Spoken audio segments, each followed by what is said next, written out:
Russia was an observer at the Nuremberg trials, an observer, not in judgment of the people who murdered 40 million. Didn't they have a Russian judge at Nuremberg? What? Didn't they have a Soviet judge at Nuremberg? No, he was an observer. There was no Russian judge. No Russian. They were observers. Irwin, what about your colleagues in the entertainment field during the 50s? I think what Paul is asking is, what are your recollections about the blacklist? What are your recollections about whether you worked or you didn't work? Am I right, Paul? Yes, that's what I'd like to know. No. What was it like then? I was still blacklisted. In fact, in 1983, a guest conked out of the David Letterman show. So they had to get a replacement. So I live on 36th Street. The theater was on 52nd. Right there. He called me up and I came down and I got on the plane. And on the show I says, we got Grenada. Grand Fenwick is next. Now Grand Fenwick is the Dutchery in The Mouse That Roared. The movie with Peter Ustinov. And the reason that I was on the show is they didn't have enough time to put me into security, because I have been on NBC since David Letterman show, and that's 1982. You're still blacklisted. I have my FBI file from the 50s to 1983. My file. Now it's, every other line is blacked out, okay? But I have them following me through the streets from a civil rights conference to my home, okay, on the Lower East Side. I want to say now, I never met these people before. I have no intention of meeting them again. I don't know how I ended up here in the first place. No, you don't have to follow me home. It's a funny kind of thing. It's a funny kind of thing. But I had dealings once with a guy named Vinnie Rizzo, okay, who was a mafiosi who after we hung out together, later became famous for bringing millions and millions of dollars of counterfeit stocks and selling them to the papacies, the Vatican Bank. Oh, dear. Yeah, no, I mean, in other words, this was big time, But we were dealing, it was lefties and dope dealers and mafiosi. Everything was illegal at that time. Now, we didn't realize that what we were doing was bringing each other's police onto the scene, if you know what I mean. In other words, there were all kinds of FBI men who met mafiosi through CPers and Trotskyists, if you know what I mean. I was on a demonstration, not a demonstration, but we were on the sidewalk, and there was a communist parade going down there, and the police were going around hitting everybody. One policeman started hitting me on the head with his club. I said, "What are you hitting me for? I'm an anti-communist." He says, "I don't care what kind of communist." I've heard that joke before. I have with me the National Committee to Reopen the Rosenberg Case program of Julius and Ethel Rosenberg from 2006. It so happens that now Richard Corey, Irwin's son, is one of the co-trustees, and they got a bequest from somebody of some substantial sum. And $150,000.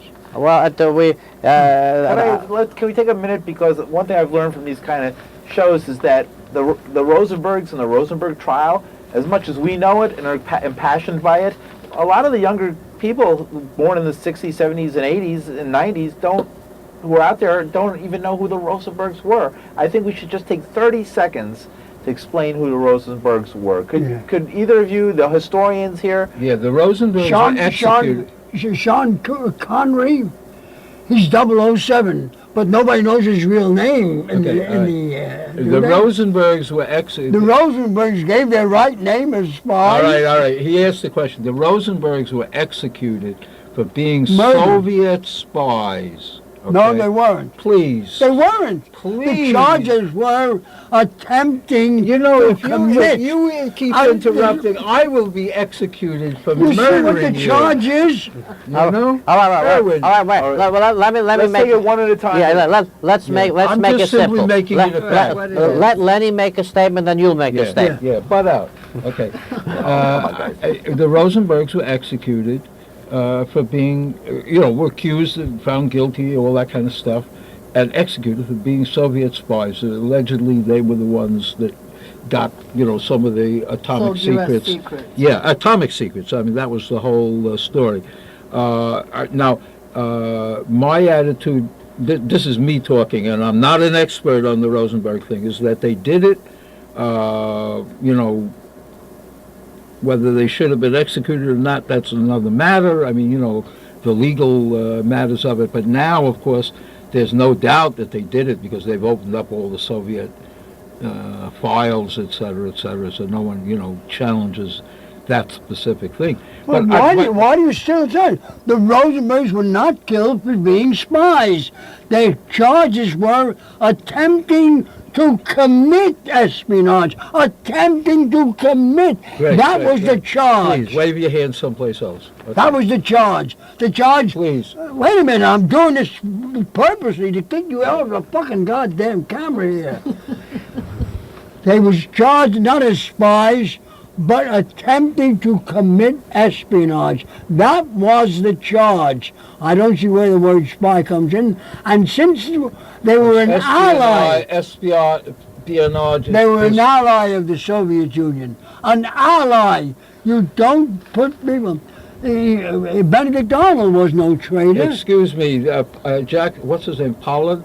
Jonathan Powell. Yeah, he spied on an ally, and they put him away. Oh, in prison. let me. I mean, I'm just pointing out Yeah, but that the world is full of friendly spies. A French spy was arrested in the United States, and a Dutch spy. All right, let me say it a different way. The argument that you first make is not to the substance of the matter, it's to the due process. It's been... And Shannon, listen, Shannon, you're an attorney. You're beyond an attorney. Everybody asked for clemency. You're an expert. The Pope Yes. twice. You're an expert on the matter of sentencing people and what you have to do. Well, I don't sentence. I don't sentence. But Okay. But let's look at Roman Polanski.